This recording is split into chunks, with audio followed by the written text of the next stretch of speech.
should be giving to the Reverend. Okubyara Emiti ni kimwe ha mirimo eriyo negenda omu maisho bwanyuma y'okuhendera ehuriro y'okwiruka kwa buri mwaka okurikumanywa nka Save River Louise Marathon aho ebitongore bitari bimwe na bimwe birikwegaita hamwe okushongera ehuriro y'okurinda omugyera gwa Louise. Kandi mwe naryo runanye yatankwa nyina usimbo muto gwanjye.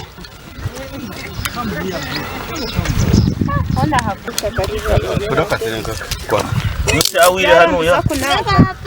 Shawire.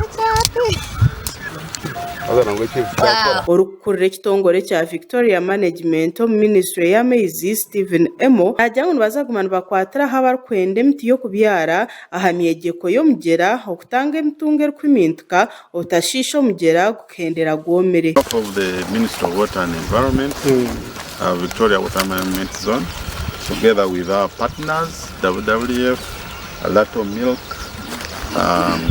Roofings, and of course our host Ankole Diocese, who have given us this land on the river bank to plant this bamboo in the effort to restore our degraded river bank of Louise.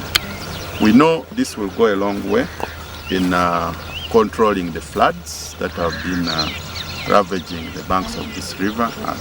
So I would like to thank the Ministry of Water, Environment, and a special thanks to Ankole Diocese who has given us a land for this plantation.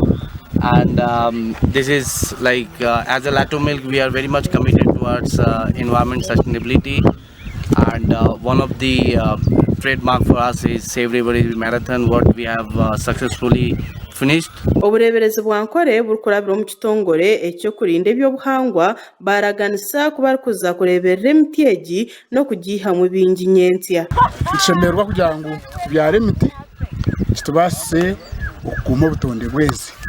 So Sima Bishop nkoko omujwekerwa we yagambire kugira ngo basise kutuhereza ogwo mwanya kugira ngo tubyare mwege emiti erarete mbeho nungi ikongera hanjura Twenka barato nitudingana nente nzibanze ndo bunyansi nyanso bwino buretwe nzura so kwenyigiro mu kubyara emiti nikiyamba kukanyisenzura kikareta obunyansi ente zikarya zikafuna mizi then zikatuhereza amata.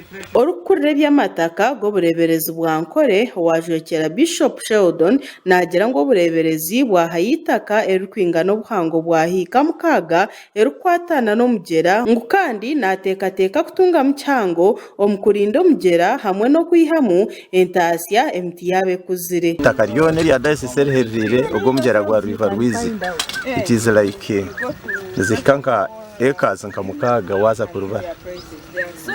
Hata umuntu baza kubyaramo imirimo ntanka nk'erukushika nka emitwaro nk'itano basa gukora umurimo. Rero tubyire kisevinge itaka ryito n'amezi gito gumagarije. Omugyera gwa Louise nugwo gurikwereza abantu amaizi okurwa mu districts 12 hamwe na Mbarara state eky'abahangu bari kugira ngo omugyera ogu gwaheza koma nuguza kutamagara g'abantu bingi omukabi. No water, no milk. No water, no milk. Gashaka Olivia Kamsime, Hawa Sky Television agenshonga omuri Mbarara.